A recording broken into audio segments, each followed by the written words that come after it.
This is a white iPhone 13 Pro Max. The battery health is only 82%. About this device, it's a 128GB Chinese version iPhone 13 Pro Max. The camera props unknown component. Let's click in to take a look. Unable to recognize the iPhone's camera. Now let's test the camera functionality. When opening the camera, it defaults to 2x zoom, switching to slow motion mode. We can select 3x and 1x normally, but 0.5x cannot be selected. This means the 0.5x camera is either not functioning properly or is damaged. Some people quietly watch the video, but they secretly like, comment, share, repost, and follow. Those people are truly adorable. So why are more and more iPhone 13 Pro Max cameras unable to open 0.5x? You can see this phone has been heavily dropped. This screw has even fallen out. The screen was almost destroyed. So why is the 0.5x camera so easily damaged? Is it a design flaw? Let's take a look. Here's the battery. Above it is the camera. First, we remove the rear camera. Here, you can see the 1x camera uses a single flex cable. The 3x and 0.5x cameras share one flex cable. From past repair experience, if this connector is loose, it can also cause the 0.5x to not function.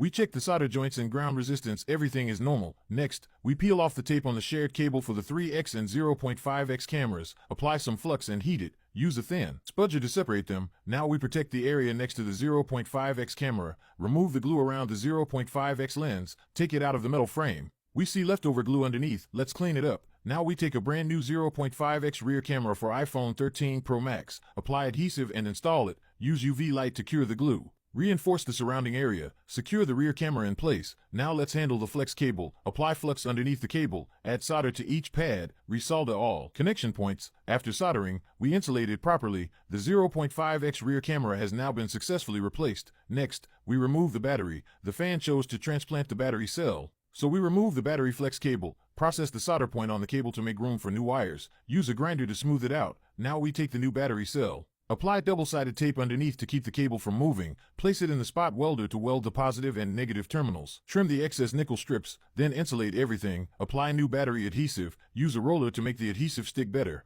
Reinstall the battery, then reinstall the rear camera. So, the real reason the 0.5x camera breaks easily is due to the shared flex cable with the 3x camera. It's designed just 1 mm too short, so when the phone is dropped, the cable and the 0.5x lens are especially vulnerable. However, Apple has since improved this in newer models. After powering on, let's check the battery health again. Due to Apple's battery encryption, this battery cell still shows the old health value, but at least there's no pop-up warning. The camera warning in about this device is also gone. Let's open the camera again. It defaults to 1x and 3x. Both 1x and 0.5x work perfectly now. Slow motion also works fine. Okay, perfect repair. We put the phone in a heat press machine for sealing, then reinstall the final screw at the bottom. So, do you know of any other models with common defects? Tell me in the comments. Thanks to every fan for your support. If you like the screen, double tap. And if you haven't followed yet, be sure to follow.